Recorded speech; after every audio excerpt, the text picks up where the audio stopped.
Welcome back, everyone. I'm Trish Regan, in for Mike Gallagher today. Portions of the Mike Gallagher Show are brought to you by Fellowship Home Loans, 1-800-510-MIKE or fellowshiphomeloans.com. Fellowship Home Loans, welcome home. Well, I want to welcome my next guest, who I'm thrilled to have here with me because, our country's in a rather treacherous spot right now as we increasingly see a socialist agenda really taking over. And this is someone, Dinesh D Souza, who has spent quite a bit of his career studying this philosophy from the left, and has a new book out on it right now. I want to encourage you to go to Amazon.com or to DineshDeSouza.com to get it. It is called The United States of Socialism. It is so good to have you here. Welcome, Dinesh. Good to be on the show.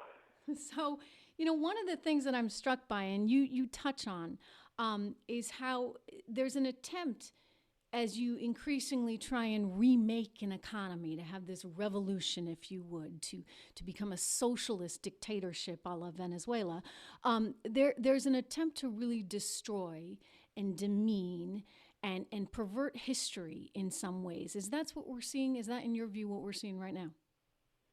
Yes, socialism always involves a narrative that rewrites the past. In fact, it was the British writer George Orwell who noticed this early on. He was a man of the left himself, but he noticed on the left there was constantly an effort to falsify facts, to, in a sense, bring facts into line with socialist ideology.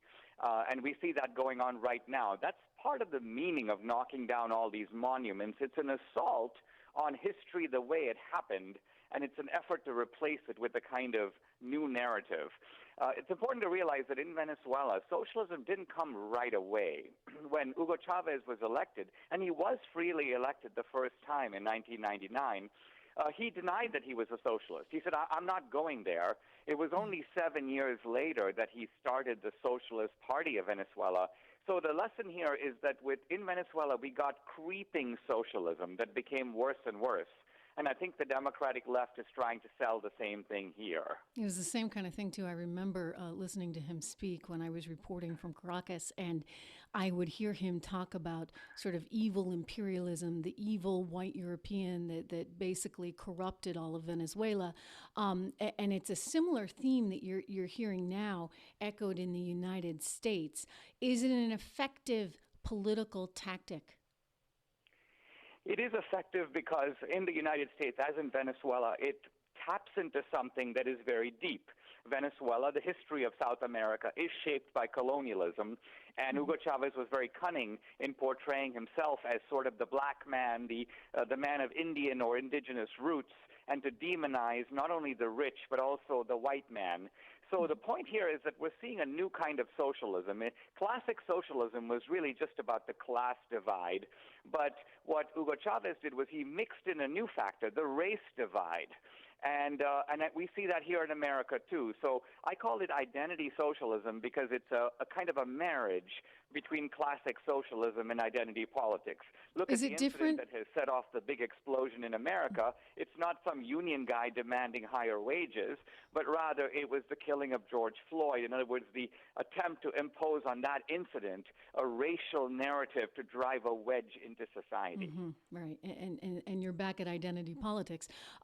Is it different in your view than what Bernie Sanders was proposing? I mean, which to me was just an economic total disaster, right?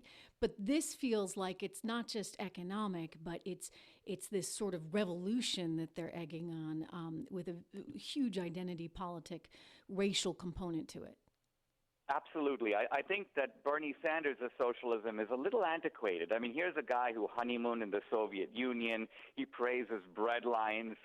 In a bad moment, he might even praise the gulag. So the Democrats have realized this is an embarrassment. I would say that the new socialism is most represented, not even really by Alexandria Ocasio-Cortez, more by Ilhan Omar. Now, here's someone who is black. She is a woman. She is from the desert. She is Islamic, so she represents, in a sense, all these multiple strands of identity socialism. And this is also partly what's made her politically untouchable. She's been involved in one scandal after another that would bring down any normal politician, but she is a member of, you may say, the ultimate protected class, the ultimate victim.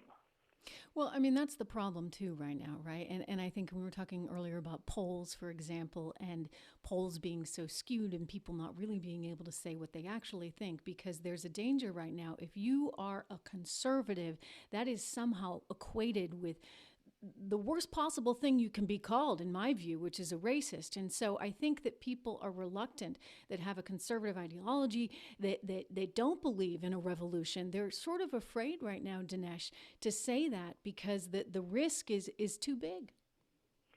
So there's an element here of social intimidation, and that is also part of the socialist strategy. It's not ultimately just about economic confiscation. It's about getting you to be a groveler. It's getting you to go down on your knees, or to take a knee, if you will.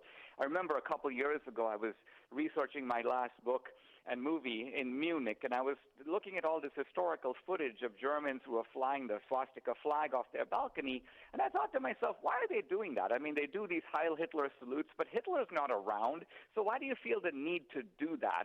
And I realized it was a gesture of conformity. It's not that these people loved Hitler. They were basically saying, I am a worm. I'm not going to rebel. You can count on me to play along with the sort of socialist platform. So that, I think that's what's going on here. There's an effort to bring all of us down to a knee to show that we don't have independence, we don't have dignity, we don't have honor, we don't have pride. Gosh, it's a disturbing picture that you paint. Where do you think it's going? I mean, is it all basically up to what happens in November?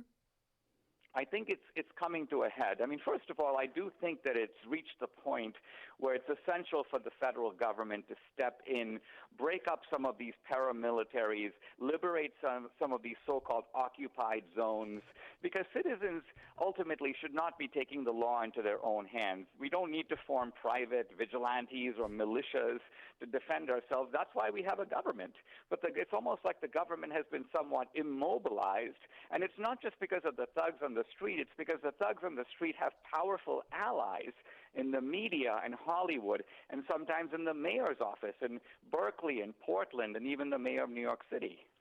Yeah, you look at what's happening in Minneapolis. We've been talking about this story because now they have not just voted to defund the police, but rather to dismantle. That's the Minneapolis City Council wants to dismantle the police. And yet, Dinesh, you got three of them there on the city council that are demanding private security, and they've been getting it to the tune of $4,500 a day, their own private policemen, yet they're defunding and dismantling the actual police force. So now you've got, taxpayers that are paying for all this for their city council members that don't actually have the safety guaranteed in their own community because there's no more police or will be no more police if Minneapolis gets their way.